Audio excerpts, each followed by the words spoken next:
2026-ի հոկտեմբերին Հայաստանը կհյուրընկալի կենսաբազմազանության մասին կոնվենցիայի կողմերի 17-րդ համաժողովը։ COP17-ն աշխարհի ամենամեծ բնապահպանական հարթակներից է, որտեղ ավելի քան 190 երկրի ներկայացուցիչներ միասին կքննարկեն մոլորակի կենսաբազմազանության պահպանման և վերականգնման ուղիները։ Երևանում կայանալիք համաժողովում կընդունվեն նոր ծրագրեր ու պարտավորություններ բնությունը պահպանելու և ապագա սերունդներին անվտանգ միջավայր ապահովելու նպատակով։ Միջազգային այս հանդիպմանը նախապատրաստվելով Ֆրանսիական համալսարանում կազմակերպվել է գիտաժողով նվիրված գյուղացիների և գյուղական վայրերում աշխատող այլանդզանց իրավունքների մասին ՄԱԿ-ի հռչակագրին։ Մեր համալսարանում ավանդույթ է դարձել Հայաստանում սպասվող մասշտաբային միջոցառումներին ընդառաջ կազմակերպել թեմատիկ ուսումնասիրություններ ու հանդիպում քննարկումներ։ Քանի որ մեզ մոտ սովորում են իրավագիտություն, ինֆորմատիկայի, մարքեթինգի և այլ ոլորտի ուսանողներ, նրանք իրենց ուսումնառության ընթացքում անխուսափելիորեն առնչվում են բնության և կենսաբազմազանության հարցերին։ Օրինակ, իրավագիտության ուսանողները ուսումնասիրում են շրջակա միջավայրի իրավունքը։ Ընդհանուր առմամբ սա դարի հարցն է, մոլորակի պահպանության հարցն է և անկախ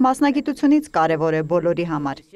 COP17-ը կբարձրացնի Հայաստանի միջազգային տեսանելիությունը բնապահպանական հարցերի շուրջ, իսկ որպեսզի մեր երկիրն առանձնահատուկ հիշվի կոնֆերանսի պատմության մեջ, ուշադրության կենտրոնում պետք է պահել գյուղական բնակչությանը։ Առաջին անգամ հենց այս համատեքստում կբարձրացվի գյուղացիների դերի կարևորության և նրանց իրավունքների պաշտպանության հարցը կենսաբազմազանության ապահովման գործում։ Գյուղացի ասելով մենք հասկանում ենք մարդ, որ ապրում է բնության հետ հարմոնիայի մեջ, որը առավել կպած է հողին, ջրին, անտառին։ Գյուղացին դա այդ փոքր գյուղմթերքներ արտադրողներն են, որոնք առաջինն են իրենց վրա զգում բնապահպանական դեգրադացիան, կլիմայի փոփոխությունը, աղետները,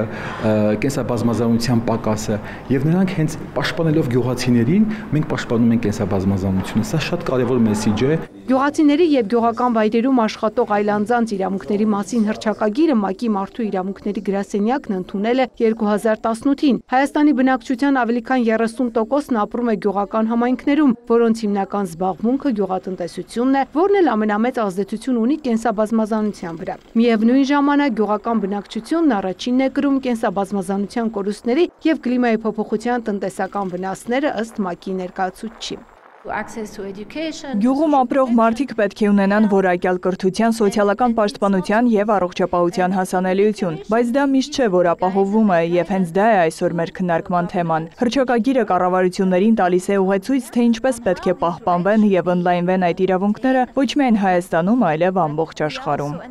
COP17-ին ընդառաջ ֆրանսիականի ուսանողների հաջորդ քննարկումը նվիրված է կենսաբազմազանության պահպանման գործում արհեստական բանականության կիրառմանը։